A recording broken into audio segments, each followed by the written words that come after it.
Hello everyone, welcome to a online solution. तो ये video आज खास है बिहार बोर्ड वाले के लिए, और जो जिसका नन हिंदी है, जिसका किसलय का हिंदी जो पढ़ना होता है उसके लिए इम्पोर्टेंट है। बिकॉज आज जो टॉपिक है इम्पोर्टेंट टॉपिक है। इस टॉपिक में आज मैं आपको बताऊंगा, एक ट्रिक में बताऊंगा, और आपको उस ट्रिक से कविता कौन कौन सा बोलते हैं कि जैसे कि इसकी विद्या का है, कविता है, कौन रचना, कौन कविता है, कौन निबंध है, कौन आपका डायरी है। इस तरह से बहुत सा सवाल आता है तो आप कंफ्यूजन में पड़ जाते हो, है ना। तो ये वीडियो किसके लिए है आपको पता है? बिहार बोर्ड क्लास 10 वाले के लिए, नन हिंदी के लिए। नन हिंदी जो अक्सर नन हिंदी उर्दू वाले स्टूडेंट लेते हैं, ठीक है। और अगर अदर भी लिए तो कोई दिक्कत नहीं, अच्छी बात है। आप इसको देखिए और मैं आपको इसके माध्यम से आपको बताऊंगा अच्छा सा ट्रिक, जो कि आपको रटने की जरूरत नहीं पड़ेगा। बस एक सेंटेंस है, बस उस सेंटेंस को आप याद कर लीजिए। गाना कैसे याद कर लेते हैं, है ना, लंबा लंबा। तो एक सेंटेंस आप अगर याद कर लिए ना तो आपका पूरा मतलब याद हो जाएगा, ठीक है। चलिए स्टार्ट करते हैं। सबसे पहले मैं आपको बताऊंगा कविता के बारे में। सबसे पहले कविता, कौन कौन कविता आपके किताब में है? राह भटके हिरन के बच्चे को, सुदामा चरित्र, बिहारी की दोहे, कबीर के पद, झांसी की रानी, बच्चे की दुआ, करमवीर, तू जिंदा है तो, पीपल, खुशबू रचते हैं हाथ। इतने सारे जो है वो क्या है? कविता। अब किस सवाल डायरेक्ट पूछता कि झांसी की रानी क्या है, अब कंफ्यूजन हो जाता है, कविता है, निबंध है, क्या है।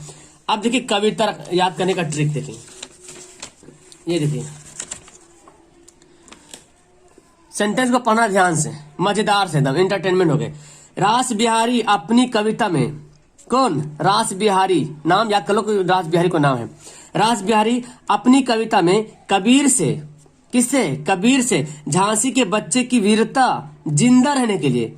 रास बिहारी अपनी कविता में कबीर से झांसी के बच्चे की वीरता जिंदा रहने के लिए पीपल की खुशबू मांगते हैं। बस इतना एक लाइन सेंटेंस याद करना है, आप पूरा कविता को आप याद कर लोगे। देखो यहाँ पे फिर से पढ़ते हैं। रास बिहारी अपनी कविता में, रास बिहारी मान लो कि कोई कवि है, तो रास बिहारी अपनी कविता में कबीर से झांसी के बच्चे की वीरता जिंदा रहने के लिए पीपल की खुशबू मांगते हैं। बस एक सेंटेंस याद करना है। अगर सेंटेंस याद हो जाए तो नीचे कमेंट करना इस सेंटेंस को लिख के कि रास बिहारी अपनी कविता में कबीर से झांसी के बच्चे की वीरता जिंदा रहने के लिए पीपल की खुशबू मांगते हैं। बस एक सेंटेंस याद करना आपको याद हो जाएगा। देखिए यहाँ पे रास बिहारी, तो सबसे कविता आ गया, मतलब ये जो हम ट्रिक याद किए कविता के लिए ट्रिक याद किए, ठीक है। रास बिहारी, रास जो आ गया ना, राह भटकते हिरन के बच्चे। आपको हम राइटर का नाम याद नहीं करा रहे, बस कविता कौन है? बिहारी, मतलब बिहारी के दोहे, अपनी, ठीक है, ये तो कुछ नहीं, कविता में कबीर आ रहा तो कबीर के पद है, दोहे है, कबीर हो गया कविता से। झांसी, झांसी क्या है? झांसी की रानी है। बच्चे की वीरता, बच्चे यहाँ पे क्या है? बच्चे की दुआ। वीरता, आप वीरता याद करें, करमवीर है ना, वीरता जिंदा रहने के लिए। जिंदा रहने का मतलब तू जिंदा है तो, है ना, तू जिंदा है तो, जिंदा रहने के लिए पीपल की खुशबू मांगते हैं। पीपल के पत्ते हो गया, पीपल है ना, कहानी कविता, और क्या? खुशबू रचते हैं हाथ। तो बस इस लाइन को याद कर लीजिए कि रास बिहारी अपनी कविता में कबीर से झांसी के बच्चे की वीरता जिंदा रहने के लिए पीपल की खुशबू मांगते हैं। एक सेंटेंस याद नहीं कर सकते क्या? अगर एक सेंटेंस याद करिए आपका कविता का पूरा याद हो जाएगा। अब देखो दूसरा है निबंध। ये तो बहुत इजी ट्रिक है। निबंध कौन कौन है? विक्रमशिला है, दीनबंधु निराला है, ईर्ष्या है, और हौसले की उड़ान है।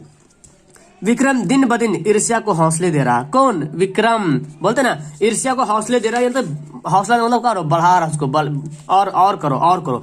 विक्रम दिन ब दिन ईर्ष्या को हौसले दे रहा, ये निबंध का ट्रिक है, ठीक है। तो विक्रम से विक्रम से हो गया। दिन ब दिन ईर्ष्या को, ईर्ष्या मतलब ईर्ष्या वाला जो है, दिन ब दिन से क्या याद करेंगे? दीन बंधु, ईर्ष्या को हौसले दे रहा मतलब हौसले की उड़ान, याद रहेगा। विक्रम दिन ब दिन ईर्ष्या को हौसले दे रहा। विक्रमशिला हो गया, दीनबंधु निराला हो गया, ईर्ष्या हौसले के उड़ान, ये क्या है? निबंध है। तो आपको ये भी याद हो गया होगा। चलो अब देखो ये है कहानी। तो कहानी तो ज्यादा नहीं, ईदगाह है, खेमा ठेस है। ईदगाह में खेमा को ठेस लग गया, ओ है ना, ठंडा के दिन रहे, एकदम जाड़ा वाला दिन, और ईदगाह में खेमा को ठेस लग जाएगा। तो आप बोल सकते ईदगाह में खेमा को ठेस लग गया। तो ईदगाह हो गया, खेमा हो गया, और ठेस, ये तीनों क्या है? कहानी है। उसके बाद ये देखो अलग से यहाँ पे है, एक्सेप्शन में है, बाल गौन भगत क्या है? रेखा चित्र है, आपको याद होना चाहिए। दीदी की डायरी, तो डायरी ऑलरेडी डायरी है। जननायक कर्पूरी ठाकुर, तो एक जीवनी लिखा हुआ है, जननायक कर्पूरी ठाकुर के बताया गया है जीवनी। चिकित्सा का चक्कर कौन है? हास्य व्यंग है, क्या है?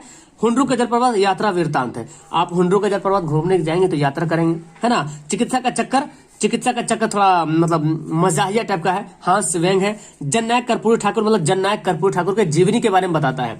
दीदी की डायरी तो डायरी पता चल रहा। बाल गोविंद भगत एक रेखा चित्र है। रेखा चित्र बोलते हैं एक ऐसी कविता जिसको पढ़ने के बाद आपके सामने आपके दिमाग में एक फिगर बन जाए, चित्र बन जाए, उसको बोलते हैं रेखा चित्र। तो इसमें उन्होंने यही बताया है। तो ये है मेरा ट्रिक था कि कविता, निबंध और कहानी और फिर जो भी अलग से है उनको कैसे याद करने का ट्रिक था। तो बहुत मजेदार का ट्रिक है ये चारों ट्रिक। सबसे इंपॉर्टेंट ये, चूंकि कविता सबसे ज्यादा है, कविता सबसे ज्यादा है, इसी में कंफ्यूजन होता है। तो आप ये बात याद रखिएगा, ठीक है। इसको नोट कर लीजिए, अपने डायरी में नोट कर लो, है ना, दीदी के डायरी में नोट कर लो इसको। और फिर आप 2-3 बार पढ़ो। रास बिहारी अपनी कविता में कबीर से झांसी के बच्चे की वीरता जिंदा रहने के लिए पीपल की खुशबू मांगते हैं। हमको याद हो गया यार, तो तुमको याद नहीं होगा? बिल्कुल याद होगा। चलो ठीक है, वीडियो को यहाँ पे करता हूँ लास्ट। अच्छी लगी वीडियो लाइक जरूर करना। Okay bye, that's all.